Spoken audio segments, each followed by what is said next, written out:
to the gas, we're watching it all. Covering the courtroom, big case or small. Laugh when we can, cry when we must, but it's all real talk, you can count on us. We're not the pros, just fans who care. With popcorn in hand and a comfy chair. And every twist, we're right there. Together like we're all in the witness chair. This is the Broken Baker, where the trials come alive, where the chat is wild and the vibes survive. We're watching the worst of what people do, but we keep it light, yeah, that's our truth. It's the only place for crime, and it feels just right.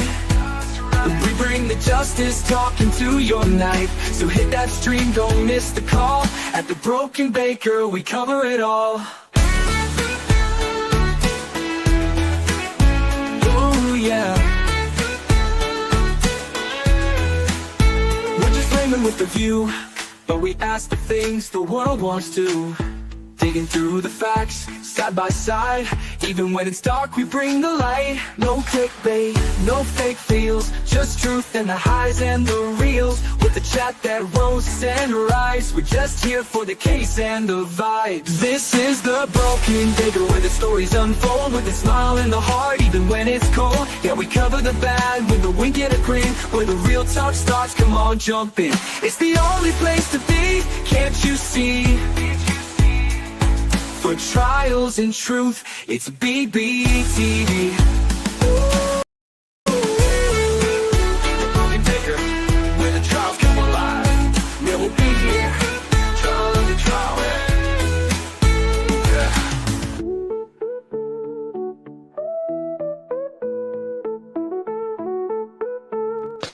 Good, welcome back. And we're jumping straight into it because there is preliminary matters they are to discuss before the witness re-enters the stand. And you all were here in the morning, so you know the mom is on the stand. And so far, all her testimony is, I didn't really like Christopher, and my daughters were kind of skanks. Forward to take up before we got started. What is that matter? Welcome back, Rianne. Well, the state is intending to enter in a copy of a letter allegedly from Melissa to her mom. Yes. And yesterday was the first time I've ever seen this letter. Okay. Yesterday is the first time I ever knew about this letter. So I have several problems with it. Number one, of course, it's 807 material. It was never noticed, and we've not had an opportunity to discuss whether it qualifies under 807. Well, now they turned over discovery again yesterday. This should all have been filed years ago. Second of all, I would object under the best evidence rule. This is a copy. That's a copy as far as I know. You have the original? Actually, I can't tell if this is. I think this is a copy. So we don't even know if the original exists or doesn't.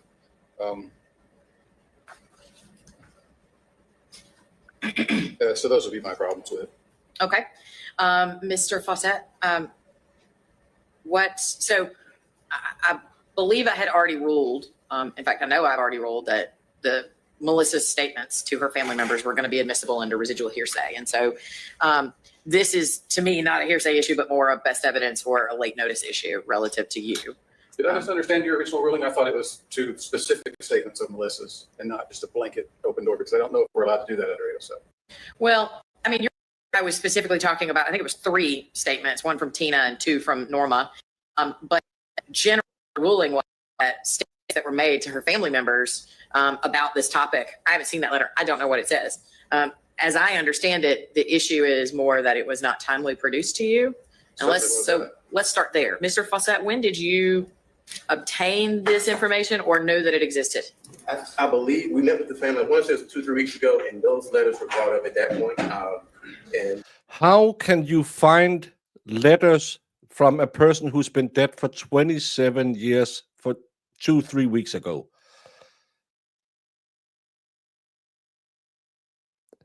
With the evidence so far, should we not have a judge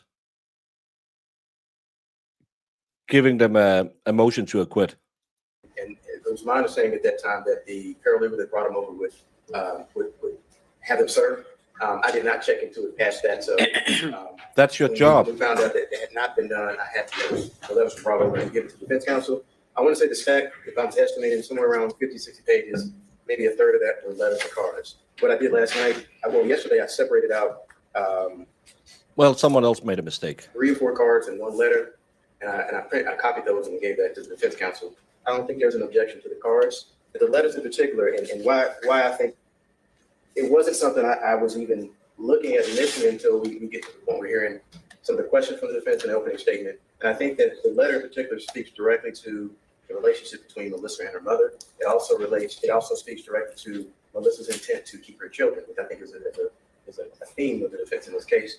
She is specifically talking about Kimberly Cambrone, Mr. Wolfenbarger's sister, Miss Kathy Wolfenbarger's daughter, and the discussion between Kathy Wolfenbarger and Kimberly Cambrone when Melissa was present. She's basically saying that we are having an argument about I want to keep my kids. That's blatantly hearsay. Giving her mother the impression of the statement that Miss Wolfenbarger is trying to invade on her as a mother. Essentially, is what the letter is saying. I'm paraphrasing the letter, but that's what I'm getting from the letter. I think it's pertinent. I think it's relevant, especially opening statements aren't evidence, but that is the opening statement of the defense. Those are the questions that have been asked throughout the trial, and I think it's relevant because it sheds light on what Melissa's mind state was at the time of her death, her relationship with her mother, and her intent to keep her children and stay in her children's lives. And that was the intent. I'm sorry, to keep her children and what? Keep her children and stay in her children's lives. Okay. And so that's the intent of introducing this letter, to show that to the jury. Okay. Mr. McDermott? I'm not going to disagree that some of those themes come up. Yes, sir. I haven't had an opportunity really to pour over this closely, which is also part of the problem of getting late discovery. Let me say this. First of all, it's about, if you knew 2 weeks ago, we should have got it 2 weeks ago. Yeah, I mean, I was going to address that, and I. But let me add on to that. I know that the batch of cards existed as far back as Detective Shepard's interview of Norma in 2021. Okay. At that time, we're talking about like birthday cards, greeting cards, things like that. Okay. that she had said. Just one moment. Off the record. Mr. Samuel, I trust that our county commission is still.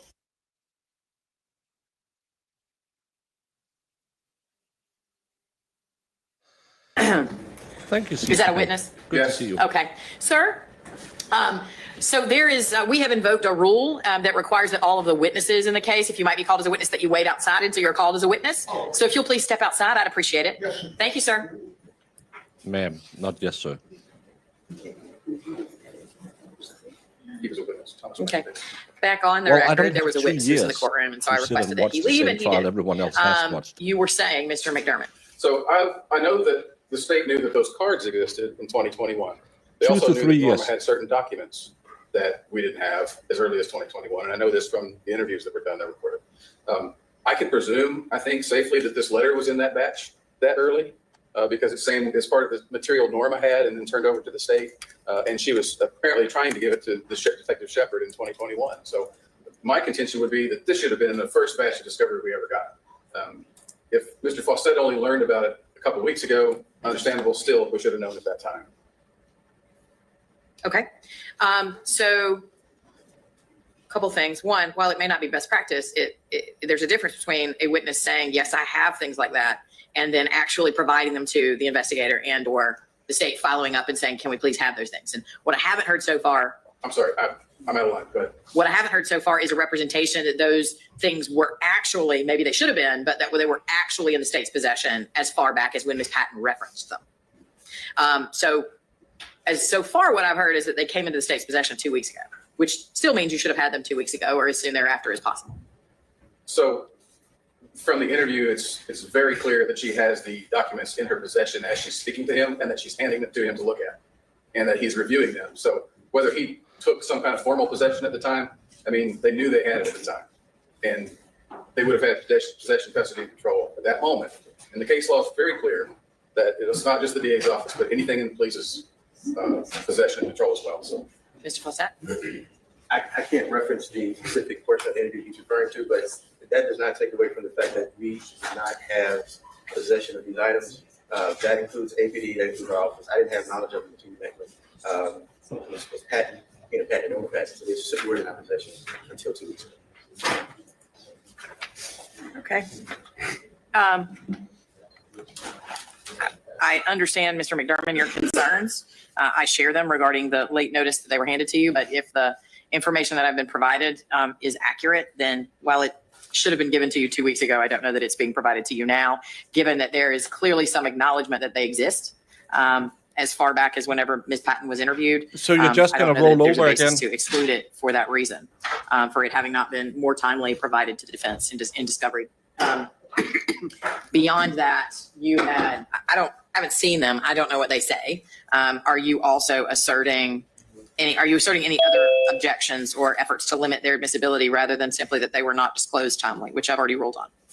Well, I would reiterate the hearsay objection. I mean, and I would also say that this is not best evidence. Show me the original. Okay. Thank you.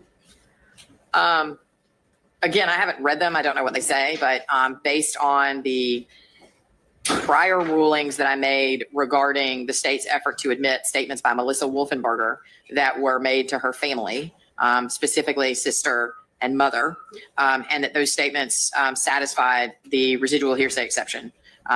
You're right, Mr. McDermott, that the court still needs to address the individual, pieces of evidence, but it does seem as if they fall into that same category. And so for that reason, I believe that the same arguments the state has made regarding residual hearsay would apply here if they are what they've been represented to me to be, which is letters from Melissa to Ms. Patton and or greeting card, birthday wishes, et cetera, from Melissa Wolfenbarger to Norma Patton. So that's going to be my ruling. Anything else that we need to put on the record regarding that issue, Mr. Fawcett? I'm sorry, Judge, I didn't get the last 5 seconds. That's okay. I was just saying I'm going to say that it falls into the same foundational category as what you've argued on residual hearsay. And so at least as a general proposition, there may be specific objections, but as a general proposition, I'm not going to exclude them. Do you have any other matters we need to take up? I don't, Judge. No. Mr. McDermott? No, Your Honor. Okay. I have one issue. I was advised yesterday that we had a juror who needed to leave. He had an appointment at 4. And now it's been pointed out to me that for him to be at that appointment by 4, he needs to leave at like 3. So it's getting a little hairy. I could probably impose for a few minutes, but not much longer. So I'm just giving you a heads up, given that Norma Patton, I expect, is an important witness. We're going to have to interrupt her testimony and bring her back on Monday unless y'all are going to conclude with her in 45 minutes. Do you think you can conclude direct in 45 minutes? Well, I just don't think that. I don't know. I mean, either way, it doesn't matter to me. I'm happy to. Gives you more time to spend with those letters, sir. Right. Thank you. Okay. I think that would have been an appropriate remedy, Your Honor. Okay. So are we ready for the jury? Yes, Your Honor. Are we ready for the? Are we going to quit at 3:15 today? Is that your plan? Yeah, my plan is to quit as close to 3 as I can because I don't want to make a juror mad if I can avoid it, right? Unless it's an unreasonable request. Can we just go ahead and say that we'll get as far into direct as we can and end at the end of direct if it ends? Yeah. Okay. I mean, unless he stands up and asks 2 more questions and we're done. But yeah, nobody expects that's going to happen. So can we have the jury, please, Deputy? Thank you. Thank you. So another little snaskafoo by the Fulton DA's office, who is, I'm thinking, trying to run for the worst DA's office in tight contention with Be seated. Thank you, ladies and gentlemen. I hope you enjoyed your lunch. Apparently, yesterday, the defense had turned over some letters that they are probably going to ask this witness about. They have had them for 2 or 3 weeks. He said, yeah, well, I gave it to a clerk and thought they had given them to the defense, but whoopsie, didn't happen. And the judge is just like, yeah, I don't know what's in them. It's probably blatant hearsay. Let's roll with it because, hey, whatever. She's now going to allow a letter where the dead person, you can have letters from beyond the grave, no problem that, is going to reference a conversation 2 other people's had that she listened to and that made her want to keep her babies. Are you effing kidding? I'm blaming Marissa. And just a break from the courtroom generally. And we're going to go ahead and get Ms. Patton back on the stand, please.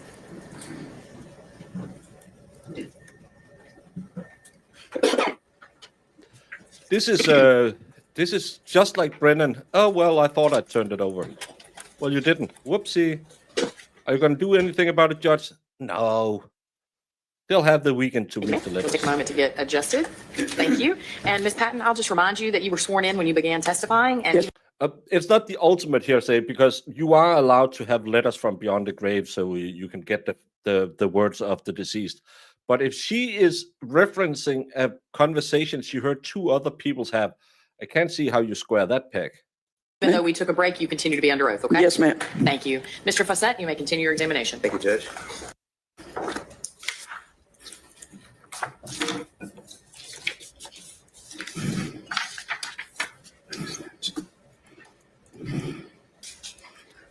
Yeah, oh, that's another little snafu. They don't have the original.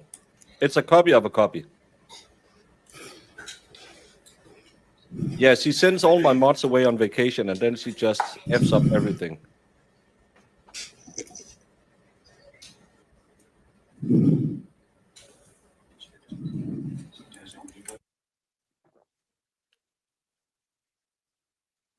She has a very frog-like visage. Rip it. Rip it. This is. All right. Okay. Now, Ms. Patton, It's still allowed to put in letters as voices from beyond the grave. I'm going to approach a bench and show you State's Exhibit 27, okay? Okay. And actually, Your Honor, at this time, counsel has agreed to allow me to No. introduce a paper version. This is Exhibit 27. This is a self-authenticating document. It is the July 29th, 1998 request for dismissal of Melissa Wolfenbarger. It is a certified document which has been provided to the defense, and I would enter that into evidence at this time. Jamie away from those pigeons. No objection. No. Exhibit 27 chlamydia. is admitted. Okay. Now, Ms. Patton, you were testifying to the July 29th date, in particular, the instance in which the judge allowed Melissa to speak with Christopher. And your testimony is that you were present for that? Yes, Okay. I was. All right. Now, I am publishing State's Exhibit 27. Do you see the document listed petitioner's dismissal? Yes, sir. All right. And is that actually the document that Melissa signed requesting the court to dismiss the battery charges against the defendant on that date? Yes, sir. All right. And is it your testimony that this happened, this request for dismissal and the signature of Melissa happened after the defendant requested the opportunity to speak? I believe your testimony was along with her. I'm confused. Okay. You recall testifying as to that July 29th date when you were in court with your daughter? I don't believe I testified. Well, You testified to it earlier. But again, what does it prove? The judge said, yeah, okay, you can go and have a chit chat and see if we really need this paperwork. They figured it out, went back to the judge and said, oh, no, just dismiss this. We overreacted. Okay, fine. We'll dismiss it. What does it prove? Did he go into a room, beat the ever-living crap out of her, and drug her in by the hair and said, sign it in your own blood? Or they were at a courthouse. A judge said, okay, if you can figure it out, there's no reason we have to have this restraining order. This is Brennan's level of, hey, this clearly shows he's a criminal because he used the system. It seems like they're trying to imply that he beat her up at home, so she called and retracted. That's not what happened. They were at a courthouse. well, just before we went to lunch, just today. Okay. Okay. You remember being in court with your daughter? I remember being in court. Yes. Do you remember your daughter speaking with the defendant after talking with the judge? Yes. And do you recall the case being dismissed after that? I wasn't clear on the case being dismissed. Okay. All I was really aware of is that I left the courthouse alone. Melissa did not leave the courthouse with me. Okay. All right. And that was on that 29th date. Is that correct? Yes. All right. All right. So when you testified about that before, you didn't know it. Oh. You were talking about that July incident. At any point, did you go either pick Melissa up after that incident occurred? No, sir. How did you come into contact with Melissa after that July incident? I didn't come into contact with Melissa after that July 29th. I turned the kids over to Kathy. Melissa was not with her when I gave the kids to Kathy. And Okay. Now, What? you talked about seeing Melissa somewhere around 4 or 5 times during the year, on average during the year. Is that correct? yes, And would Melissa reach out to you and call Patton in the form of either calls or letters? it was usually just her coming to the house. What do you mean by that? Well, she would, yeah, I would come home and maybe find pictures or where she had been there and left pictures of the babies. Okay, all right. But you were so close, and she would never ever miss an opportunity to call you. But she didn't really call you. She just dumped off some pictures and left again.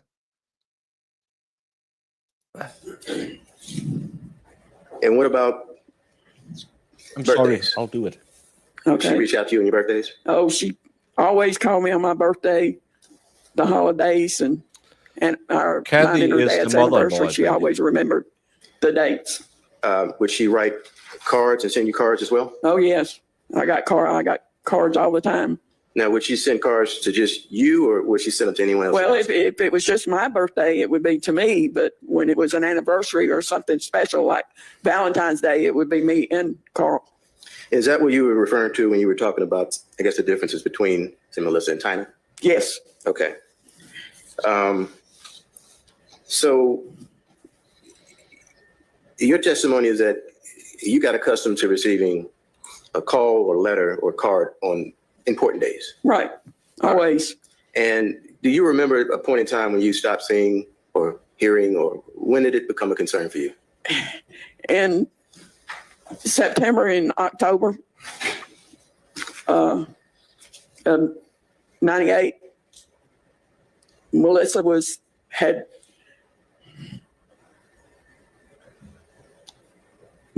in DeKalb County Jail. I found out that she'd been picked up for violation of probation. She was in the DeKalb County Jail, and I went to see her while she was locked up in September and October. Okay. And so you went to the jail to see her. Yes. All right. What Danny, I'm sitting here trying to figure out what she's saying, and of course you're looking at boobs. Her eyes are up here. Well, they're up here. condition was she in when you went to the jail to see her? Melissa's always been a really quiet child, so we just basically, trying to find out what her court date was going to be and that kind of thing. At that time, she told me that she wanted something special for Christmas. And I said, okay, what would you like? And she said, it's not something you can go out and buy, Mom. She says, you don't have to go out and buy it. And I said, okay. And she said, I want a picture of me and Pawpaw. Okay. Who was Pawpaw? Pawpaw was Carl's father. All right. And he passed away on one of the times that Melissa had run away. Okay. I see. Okay. Did that have an impact on Melissa? Yes, All right. And is that why she wanted that photograph? right. And she said that's all she wanted for Christmas. Okay. So I went and I found a picture of her and her Pawpaw that I liked and I thought she would like. And I made it into an 8x10. And I wrapped it up to give to her Christmas. Okay. The question was when you started Did you ever get an looking for opportunity her. to give that photograph that she asked you for? Sure. Did you ever get an opportunity to give Melissa that photograph? No, I did not, because Christmas 1998, she didn't come. She didn't call. Okay. And you didn't go to her?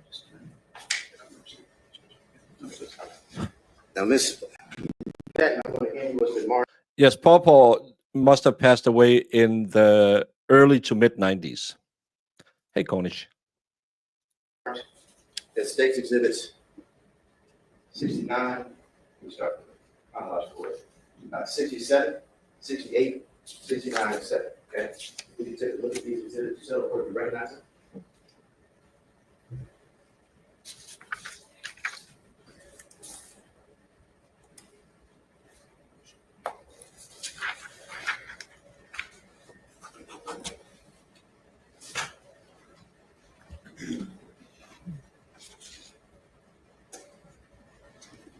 Yes, sir. Okay, all right.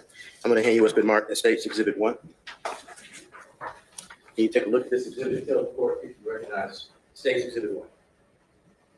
Yes, that's my baby girl. Okay, is it a photograph of her? Yes, it is. Is that photograph representative of how Melissa looked at the time of her death? No, sir. And why not? Because this was a photo that we went to Glamour Shots when at South Lake Mall, Okay. just me and her. And how old was Melissa at that time? This, I think, I'm not sure, was probably 1997. So Okay. she would have been 20. All right. So that roughly is about a year before you went missing? Yes, sir. Okay. Your Honor, at this time, the state will move to tender in evidence State's Exhibit 1. Mr. McDermott? No objection. Okay, Exhibit 1 is admitted. And as to State's Exhibits 67 through 70, are those in fact the cards that you received from your daughter? Yes, sir. And the copies of the cards, are those Right. accurate copies of the cards that you received? Yes. Your Honor, at the time, the state moved to introduce into evidence State's Exhibits 67, 68, 69, and 70. Mr. McDermott? No objection. Okay. Permission to publish? 7, 68, 69, and 70 are admitted, and yes, you may publish them. Thank you. Oh, okay. We're going to start publishing State's Exhibit 1. And can you tell the court what we're looking at? That's this photo right here. Okay. And who is that on that photograph? Melissa? And is that who we've been talking about here this morning? Yes, sir. All right. And is that the same person that ultimately disappeared in December 1998? Yes, sir. All right. I'm going to publish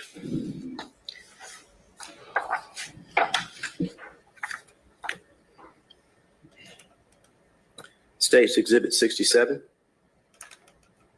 And you would testify. Can anyone tell me, other than the scrape on her leg that she said she saw when she picked up Marissa one time, what have she provided in her over an hour of testimony that has anything to do with anything? There's a lot of assumption that, well, because Marissa went home with Chris after they said no reason to keep up an RO, he killed her. What? Oh, she would always call and always, she loved us. Well, she dumped photos at our house. Can someone tell me why we are here? As to cards that you would receive from your daughter. Can you tell us what we're looking at that's being published from State's Exhibit 67? Glamour shot. It's Glamour a shot. card addressed to me that I got for my birthday. All right. And what's the date indicated on that card? You see that? Do you see the month? February. All right. And you see the year that was sent? Yes, 1997. Okay. And that appears to be that same year that we have the Glamour Shots photo in Exhibit 1? I believe so. Okay. Why did she have a glamour shot that looks like it's from 1987? It's kind of like that episode from with Robin Sparkles that the 80s didn't arrive in Canada till 95.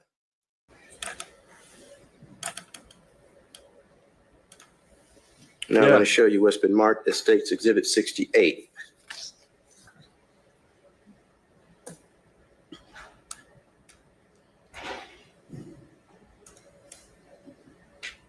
Now, Exhibit 8 is being published now. Can you tell us Exhibit 68 is being published. Can you tell us what we're looking at? That is anniversary card that Melissa sent to me and her dad. Okay. Oh, And did she also include a written note? Yes, she did. Can you read that into the record? Happy anniversary. This year, I'm going to take you out to lunch. My only day off is June 6th. Meet us there at 11:45 to 12 o'clock at Ryan's. You and Dad can bring JC and Kimberly. Okay. And when we're talking about dad, is she referring to Carl Patton? Yes. And is this a card from just Melissa, or is there anyone else included on this card? She signed it, Melissa, Chrissy, and Joey. Okay. And who are those persons? Chrissy is Christina, and Joey is Joseph. Okay. Those your grandchildren? Yes.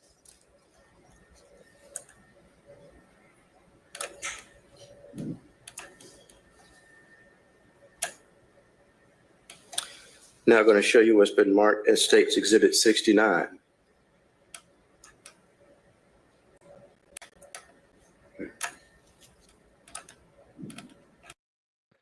Was it a good invitation, that one, or was it just crappy food?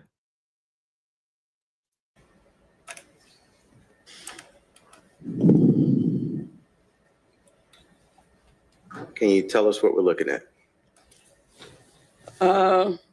That's Father's Day card to her dad. Okay. And can you read into the record the top part of the front of the card on the left? For a dad who means so much. All right. You want me to read the rest of it? No, that's fine. Thank you. Yeah, because look what's not on this card. Anything personal except love, Melissa. It doesn't say anything. This is just picked up because you have to send a card to your dad. One of those drawings where your kids get a hold of 4 different crayons and just makes lines, and you hang it on your fridge for 10 years, has more personality than this card. Love, Melissa is the only thing she added to this card.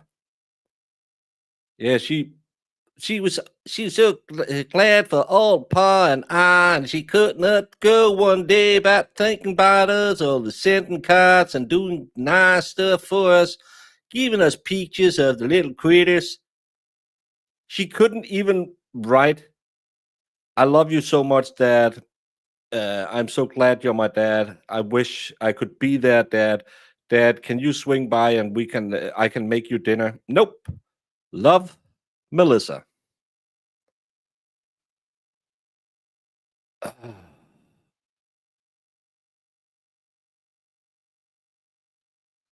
Yeah, for a dad who means so much. It means so much to know our family can always depend on you. Have a very happy Father's Day. Nothing says, "I love you, Dad," than just buying the store-bought card and not filling it out. I'm going to scroll down to the bottom of State's Exhibit 69. And is there anything written at the top corner of that exhibit? Father's Day, All right. And who is that addressed to? Carl Patton. And who is he? I don't like how He is she Melissa's sounds dad. happy every Okay. time she talks about her dad, her husband.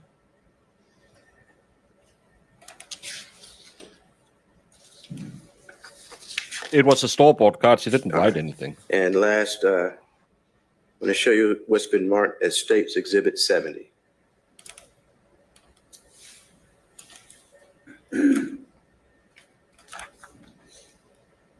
Exhibit 70 is being published. Can you tell us what we're looking at? That is Mother's Day to me. All right. And is that in 97 as well? Yes, it is. She has a nice handwriting. All right. I'm going to scroll down to the end of State's Exhibit 70. This one is 97. I can't read this one. Love, Melissa, isn't it the same signature? No. This is not the same. Oh, sorry. It's not the same signature. Good catch, everyone. Joey is. Shut up.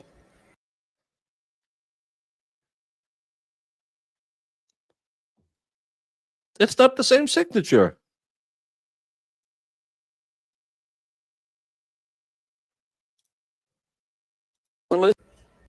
It's Exhibit 70.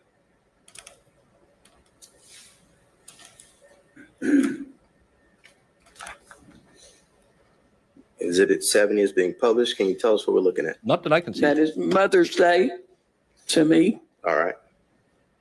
And is that in 97 as well? Yes, it is. This one is in cursive. Yeah, you call it cursive when you string them together, right? But on her mother's card, she was using single letters, and the dad's was a squiggly one. All right. I'm going to scroll down to the end of State's Exhibit 70. And do you see a handwritten note from Melissa? Next Wednesday, May 14th, I would like to take you and Daddy out for lunch. I'll give you your Mother's Day present then. Okay. Now, so when you're testifying as to My father's gift. the ways that your daughter Melissa would keep in contact with you, is that what you've been talking about? You know, the exhibits represented in 67 and 70. Yes, sir. 6 through 7. Okay. So we get to December This is mine. and I you never do signed not hear anything anything in from my name. Melissa. In this Right. name. When do you start to take action, or when do you start to do something related to that? I was really upset that I hadn't heard from her and she didn't call Christmas Day and she didn't come. So I started worrying immediately. It took me until my birthday to convince her dad that something was wrong, that Okay. So his birthday's to my birthday. okay. And that would have been around February. That was February. Yeah, if my mods weren't lazy bums who were on vacation and getting spoiled by Jamie and FD Food Fairy, normally Jemima would have been clipping all of this, but no, she's out drinking and fooling around. Young people these days, you can't rely on them. Yes. 99. Yes. All right. What do you do when you start to, and when we get to February, Well, what happens then? We start trying to find her. What do No. you do to try to find her? I believe after my birthday, we went to Brookline Street in Atlanta to where her and Chris were living. And when we got there, the house was empty. Nobody was living Okay. in the house. All right. And at any point, do you make any attempts to contact law enforcement? Not right away. I did another month or so, I guess. It actually took me till the whole year of 1999 to be able to convince everybody that something was wrong. Okay. When you say everybody, who are you trying to talk to? Just friends and family and Okay. Was it,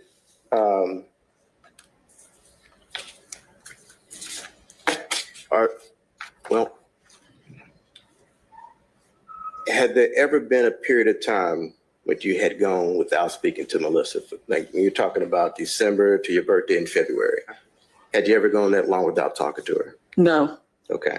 No, that was the longest time frame that I hadn't talked to her. All right. What is the first law enforcement agency that you attempted to contact? Atlanta. Okay. And did you speak to someone at the Atlanta Police Department? I did, and they told me. Well, but you can't say what they said. That's fine. Did you go to any other law enforcement agencies? yes, What agency was that? that would be Henry County. Okay. So if we're trying to orient, a time frame, and Right. and we're in 1999, and this is the year that you're going into different agencies. Can you tell us around what time of year you start with Atlanta Police Department? It was probably in the spring. It was somewhere around in the springtime. And how many times do you attempt to make contact with them? Well, when I contacted them about it, they didn't want to, the officer the person I spoke to, I don't know who it was, they told me because she was married and she was over 18 and, you know, she was You were just told not to say what they told you. 21 at the time, so Okay. At what point did you go? Am I getting the timeline correct? She went to the police a year later. To Henry County because we talked to a friend of ours and told him that we couldn't find Melissa, and what suggestions he could do to help us find her. Okay. Did you make any attempts to contact the district attorney's office? No, Okay. At any point did you do that? no. All right.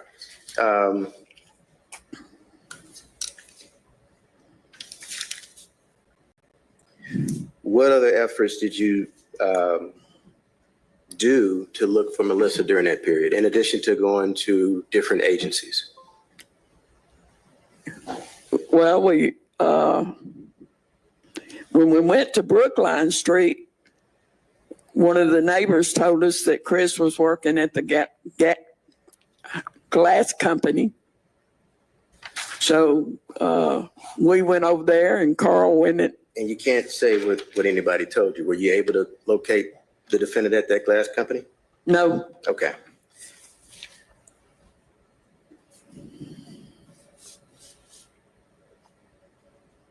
All right.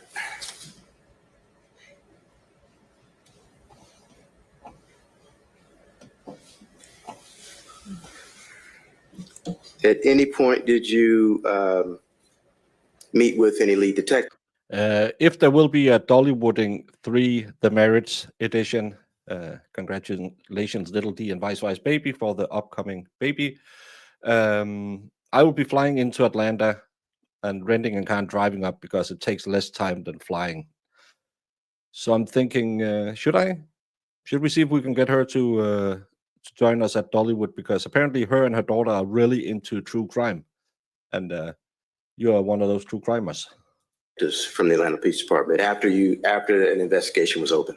I didn't see any 1998. I'm confused. Are you familiar with Detective Calhoun? Yes, Who is Detective Calhoun? he was the name and number that I was given to contact when in 2003 when Melissa was finally identified. Okay. And at that time, was it your understanding that he was a lead detective on that case? Yes, All right. And did you in fact contact that detective? yes, I did. All right. And did you provide information and conduct interviews with that detective? Yes, All right. And at any point did you conduct any interviews with the medical examiner's office? as when I went and met with Detective Calhoun, he immediately took us to the medical examiner. He took me to the medical examiner's office. What happened when you went to the medical examiner's office? They basically took my sample. What do you mean by that? DNA sample. A cheek swab. Okay. All right. So you gave a DNA sample that day? Yes. All right. And what was the purpose of that? To verify that it was Melissa. Okay. All right. Not in evidence. And at any point, you familiar with Kathy Wolfenbarger? Yes, sir. Who is Kathy Wolfenbarger? She's Chris's mother. Okay. What's your relationship like? And I'm referring you back to that period of time when Melissa was alive. What was your relationship like with Kathy Wolfenbarger? The few times that I saw Kathy was when she brought Melissa and the babies to my house for Christmas. Okay. When did you first meet her?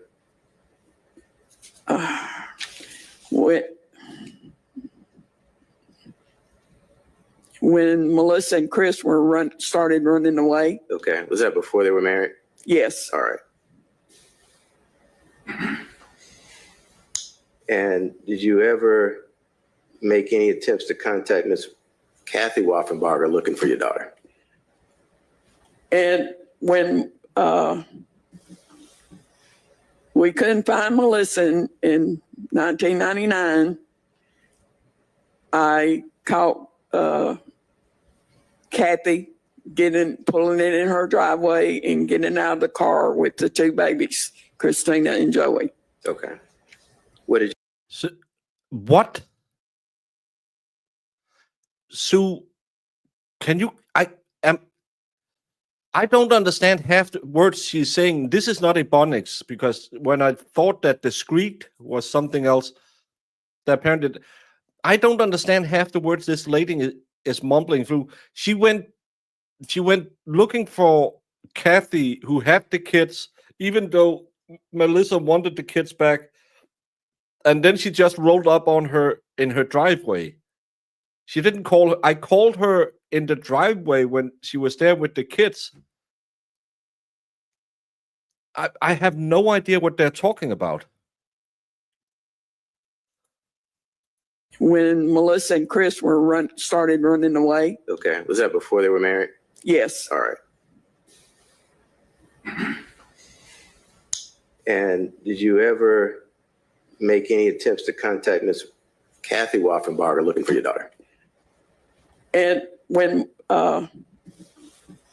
we couldn't find Melissa in 1999, I caught Kathy pulling it in her driveway and getting out of the car with the two babies, Christina and Joey. Okay. Is that a sentence in English?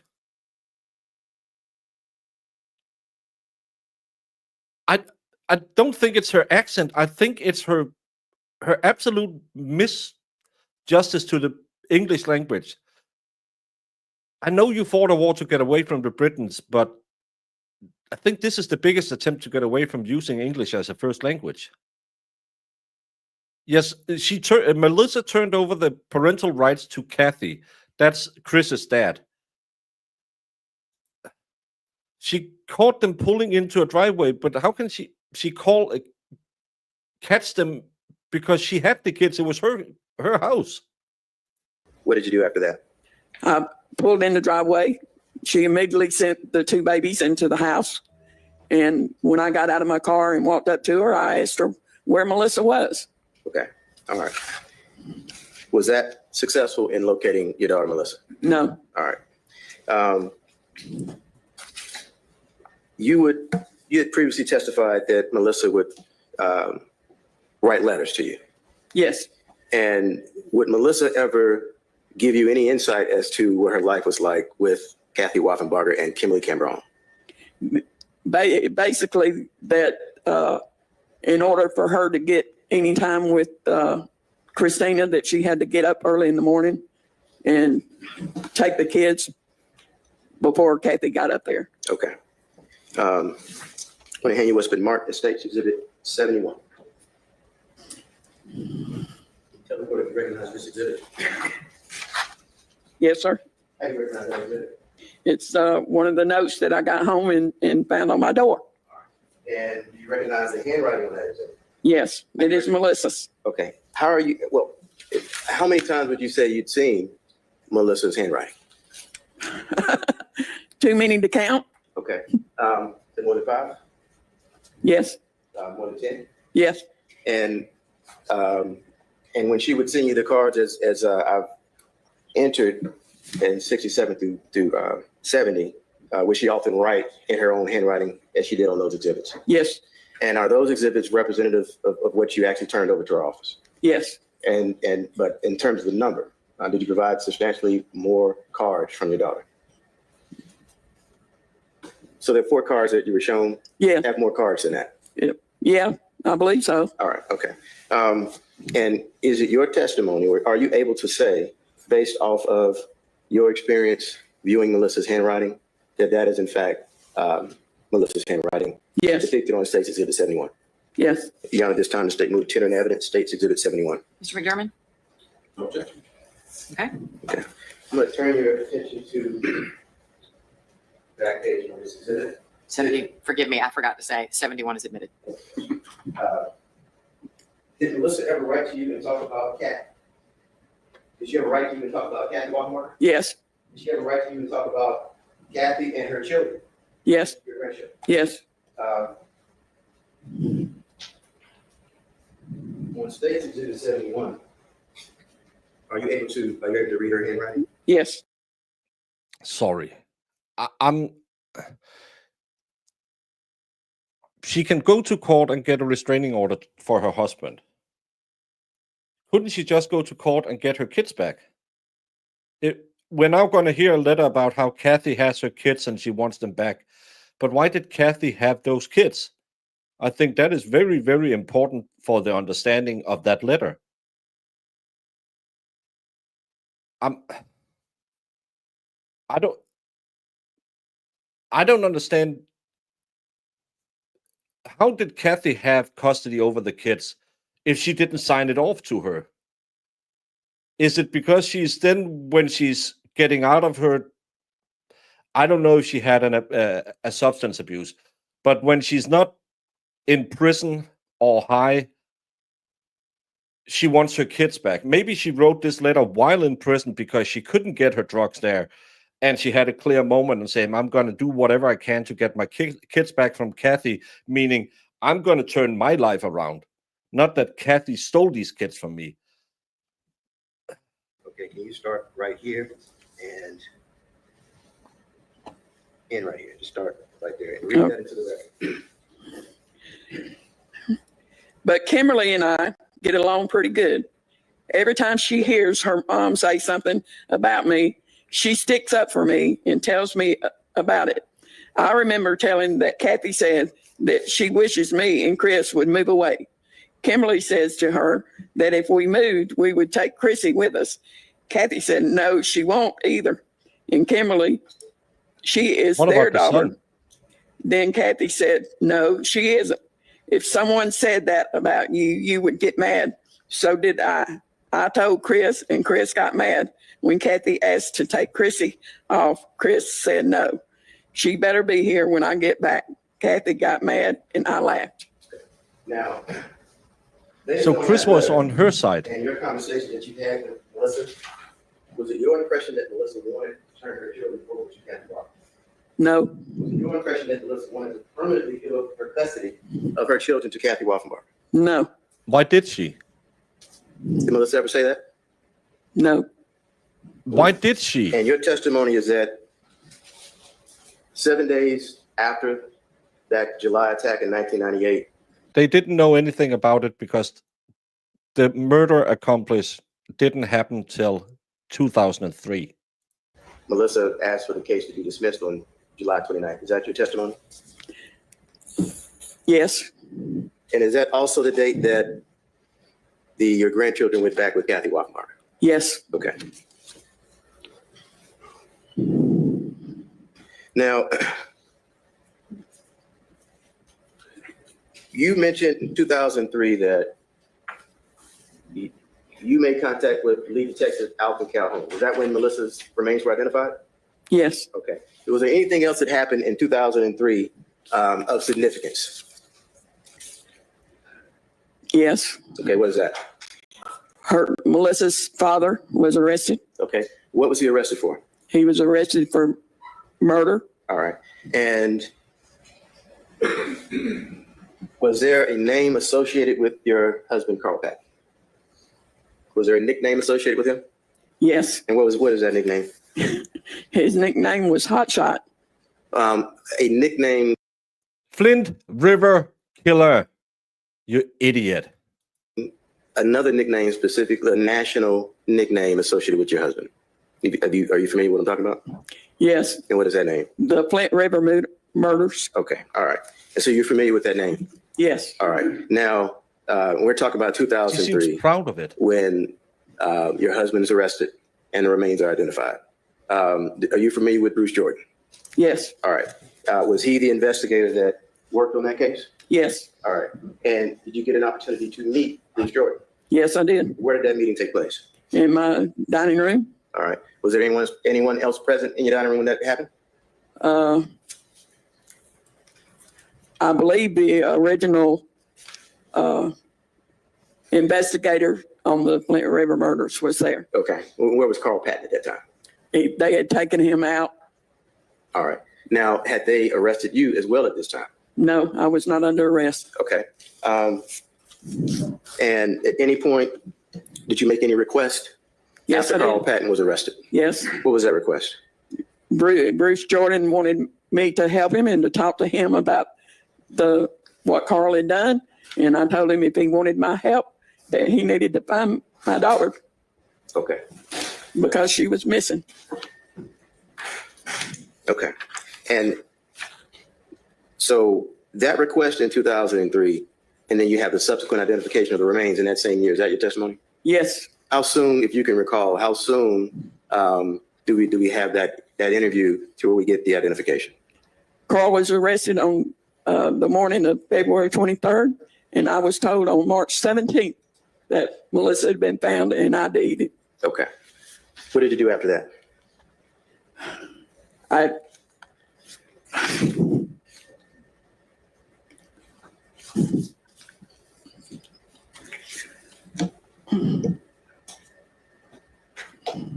I'm not understanding the question. Okay. After you found out about the identity of the remains, did you know where the remains were located? Yes, he told me they were in Atlanta. Okay. Did you know where in relationship to the Brookline residence those remains were? I was given the address of Avon Avenue. Okay. All right. Why did she have that weird emotional reaction and didn't say, I don't understand the question?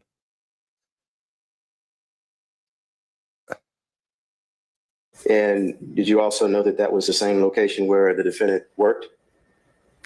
Were you aware of that? I did not realize it at that time. Okay. It was not until I met with Detective Calhoun and he took me to where she was found. Okay. Now, going back to the request that you made of the detectives, did that end that investigation for you? Did you have to resolve any criminal cases yourself related to that Carl Patton homicide? Yes, I did. I had to testify against him and tell them, answer their questions. Okay. And so you testified against Carl Patton? Yes, I did. All right. You testified after you had kept your mouth shut for 3 decades.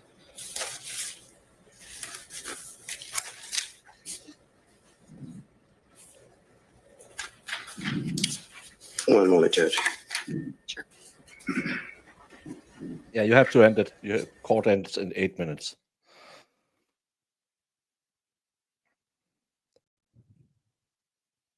And if anyone wonders how competent they are, they spelled his name wrong on the warrant for his arrest. But that's probably the least mistake they made in this case. Maybe I should see if Katnat Williams, because she understands Fulton. Maybe I should beg her to come on and just talk to me like I'm We had fine. discussed the timing of today, and I think now's as good a time as any, Yes, Judge. Yes. unless you have some, okay. Yeah, thank you. Okay, so for first thing I'm going to do is, and you can stay there for just a moment. Ladies and gentlemen, so in terms of scheduling today, one of you has an appointment at 4 that y'all need to get to, and we all know how much time it takes to get where you need to go with the shuttle and all those things. So we're going to adjourn a little bit early today. Actually, in just a moment, I'm going to excuse you. I'm going to ask you to return on Monday morning at 10:30 a.m. So a little later, hopefully you'll be a little behind the traffic. It won't be too bad. We will start Monday morning, 10:30 a.m., just like regular. Have you done it before? A couple of things to remind you about. As I have told you before, your decision in this case is supposed to be based only on the evidence that you hear in the courtroom. And so that means it would not be proper for you to talk to anybody about this, to allow anyone to talk to you about it. And that includes even amongst yourselves until I instruct you to begin deliberating. It also would not be proper for you to drive by locations, to look locations up, to look people up. And most assuredly, please don't do any independent research. Please try to avoid media in case there is media coverage regarding this case. Because again, your obligation, the oath that you undertook, was to make this decision based on the evidence that you hear in the courtroom. With that, I will thank you again for your time and patience and attention to this process. I hope you have a great weekend, and I'll see you Monday morning at 10:30 a.m. Thank you.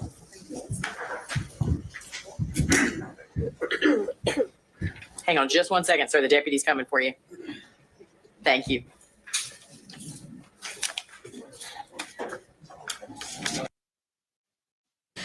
You also will need to return tomorrow morning, or I'm sorry, Monday morning at 10:30, but you're excused for the day. Thank you to return. Patton, you are excused. So Monday morning, 10:30. It's getting later and later. 16:30. The parties that we need to address before we adjourn for the day. Not from the state. Mr. McJones? Nothing from the defense. Okay. Two things I wanted to mention to y'all. One, I still need some jury charges. You're going to get them. I've made notes. They're very, well, there's one or two additions. They're all patterns. Yes, sir. You know, the graved out ones that say you don't have to, but you can. We're going to ask you to do it. I've got a couple questions about theirs. I'd rather talk with them first. Sure. And then, but it'll take you 5 minutes to incorporate my changes. Okay. Unless something happens. That'll be fine. Between now and then. Okay. Thank you. The other thing is, I have, the reason that we'll be beginning on Monday at 10:30 is actually have a calendar scheduled on Monday morning. I don't believe any of you are on it. On Monday or Tuesday? Actually, is it Tuesday? So the big trial calendar call I think is on she only Tuesday. was on probation for you. Judge Cornwell is going to cover that for me in another courtroom. He just needs announcements. And if you have any, please, he will be happy to take them on my behalf. Her eyes were up here. But so on Monday, I just wanted to let you know on Monday, we will be starting at 10:30 because I do have that matter. But basically, my intention is the moment, we get to 10:30, we'll just have Ms. Patton retake the stand and we will start again with the jury. When there is that big of a gap in witnesses testifying, I probably will have her sworn again just to make sure. Other than that, I think hopefully everybody have a good weekend and I will see you on Monday at 10:30. Okay, we are adjourned. Thank you, Judge.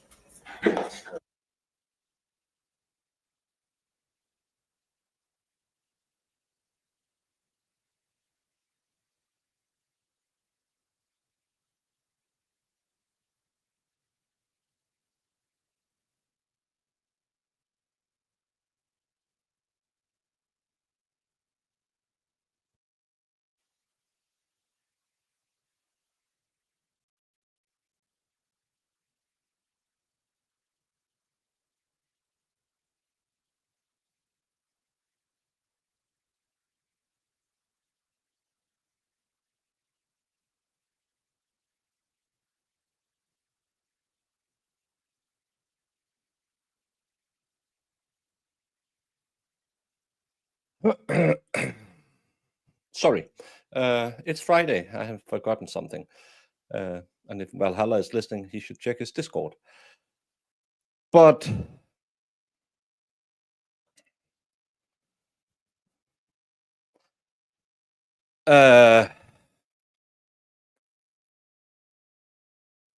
we're new.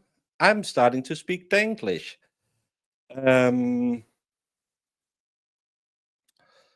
We are 2 days into this trial. We have had a missing VHS tape that has never been produced to any defense, never mentioned in any court reports.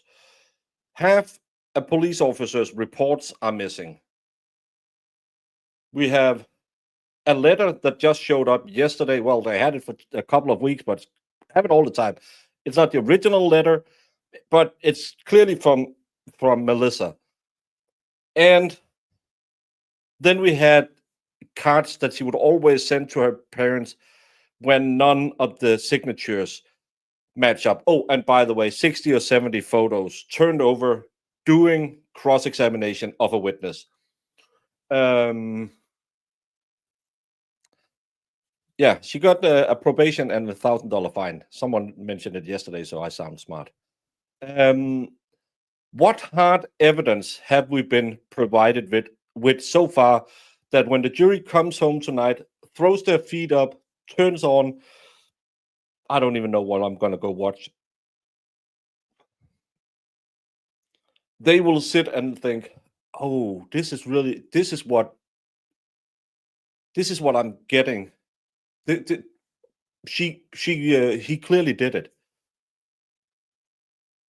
The family are not agreeing on when they started looking for her.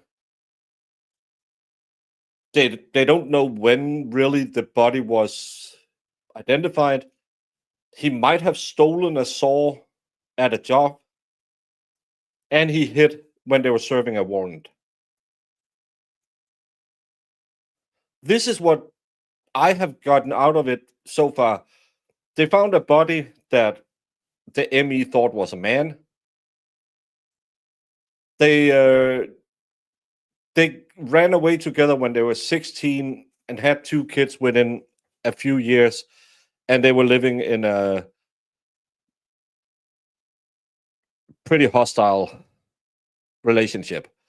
Big O surprise-o. What evidence have you seen? If you should give me one piece of evidence that would, no, let me do, while I'm doing a poll, if there's one thing, because so far I am nowhere near where I am even getting close to considering reasonable doubt.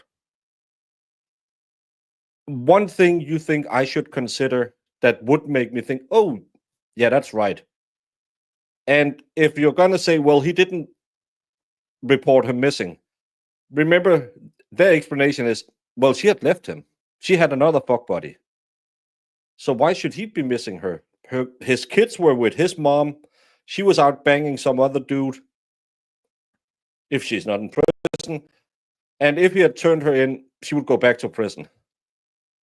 If you had one thing that you feel could potentially lead you beyond reasonable doubt so far, we're not done with the case.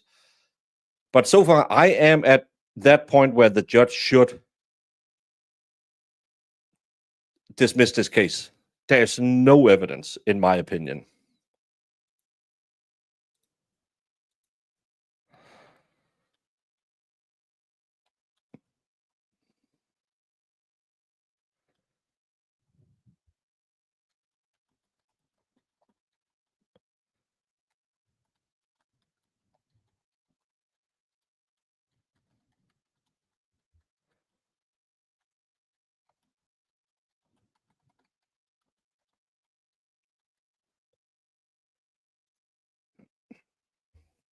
Yeah, direct verdict.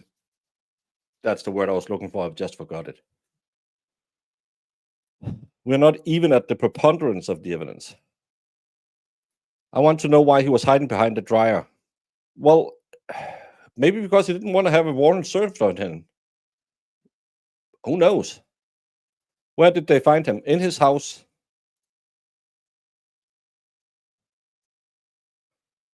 Well, an army of 30 in your home, I don't think hiding behind a dryer is that weird. No, and again, if he is a former criminal, and all of a sudden black cars roll into your driveway, yeah, maybe you'll scoot back and hide and think, I'm just going to hide in here and they'll go away again. I can't see it in this case. I really can't see it. She was charged with some strange stuff. Oh, interesting.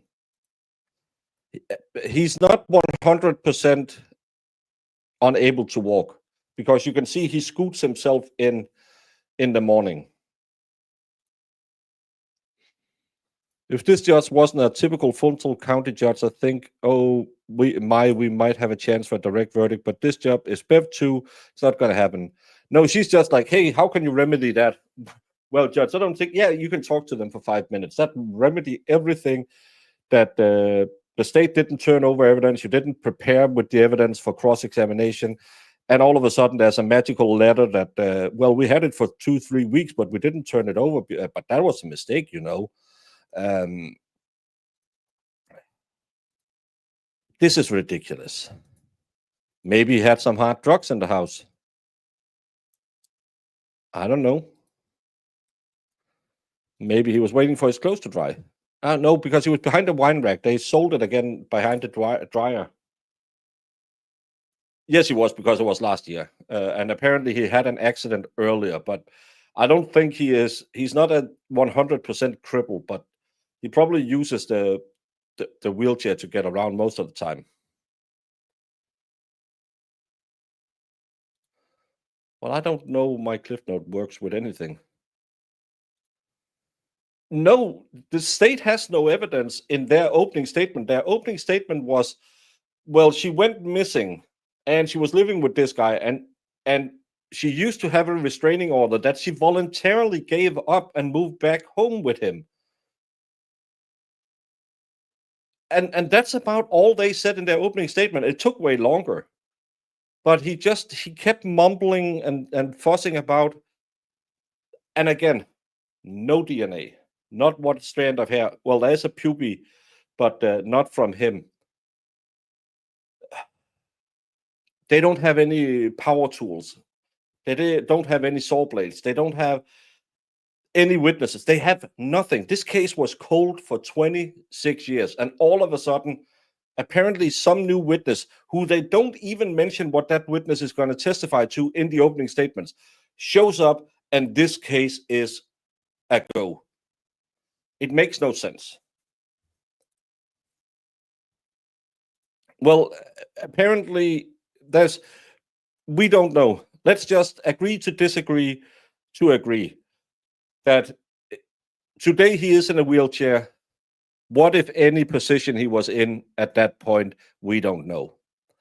We don't have to fight over what, if any, wheelchair, because we don't know. Maybe he thought someone was coming to take him out because, yeah. Only from the state, from the defense.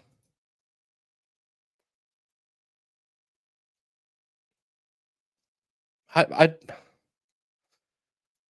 seems to me perhaps she knew too much, but everyone knew. If one of them knew, everyone knew. But she apparently was also a drug addict, because when this mother of the year, who really wanted her kids back, that Kathy shouldn't have her kids, I bet you that little sentence that we got read, when on cross-examination Monday, they will most likely ask her, when is this letter written? And I'll bet you, Sachs left not, it was written while she was in prison. Because that sounded like a druggie that got clean in prison and found out, oh, fuck, I lost my kids. And I really love my kids when I'm not high. And then she came out again, and it was back on the street.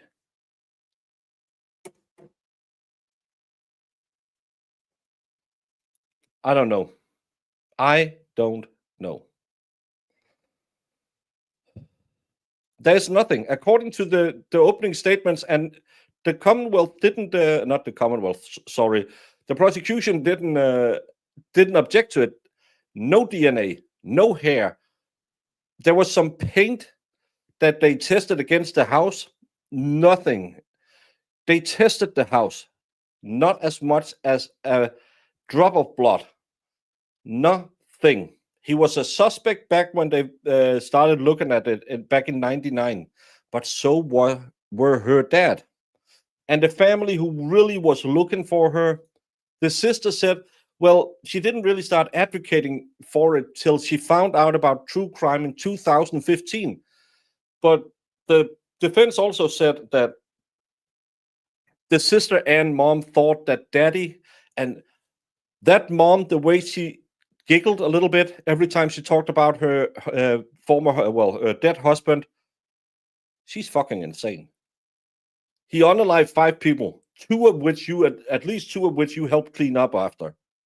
And you're giggling just mentioning his name. You, woman, are absolutely loco. And now I lost my train of thought. Yeah, there was nothing. They tested the house. There's nothing. He was a suspect. He have given 3 DNA tests. He has given hair samples. Nothing points to him in any other way than he was her husband. Their explanation, they were estranged.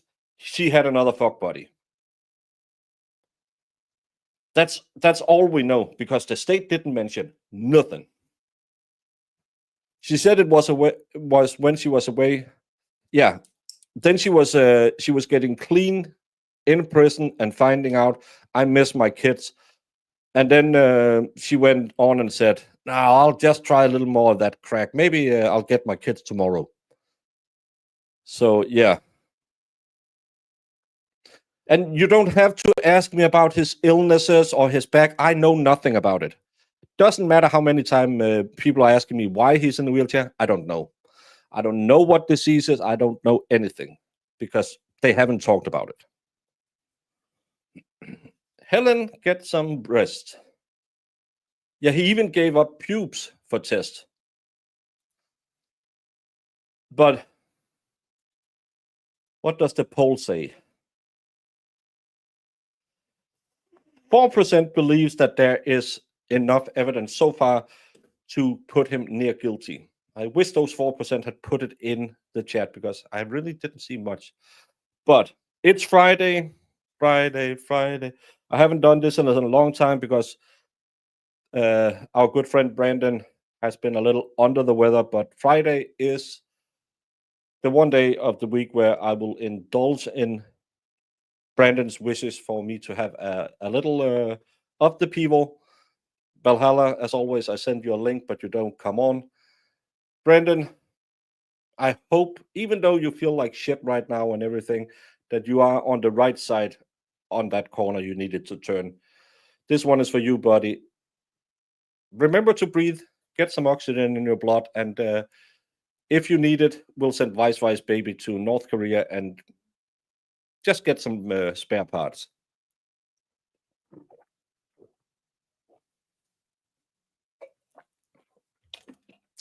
Ooh.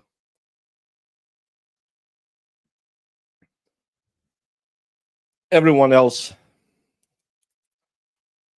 if not before, then Monday. Probably I'm going to fire something up over the weekend. I don't know what I can find. Tonight, if I can get out of bed, I will be joining the expert, Valhalla, Volstorm, Diva, and whoever else. The White Rabbit, not to. I better mention her or she'll kill me next time I get to the US. For Friday Night Live, the best place to hang on a Friday night and hear dumb people talk about dumb stuff. I will potentially be one of them, the dumbest of them all. If not, please come back Monday. Do all the YouTube things. Blah, blah, blah, blah, blah, blah. Everyone hates when we say it. See you later. What exhibit are you referring to? I'm going to make this 100, Your Honor. All right. 100. 100. Because it is 100% 100%. correct. Objection, Your Honor. So you literally built a cannon? Yeah, it's pretty awesome. All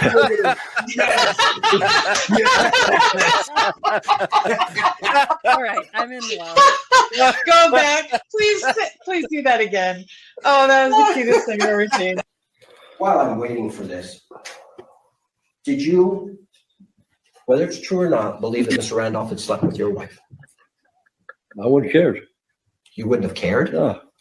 Did you believe he had slept with your wife? No. Did you believe he slept with your mother-in-law? Probably did. Everybody has. So there- Everybody has.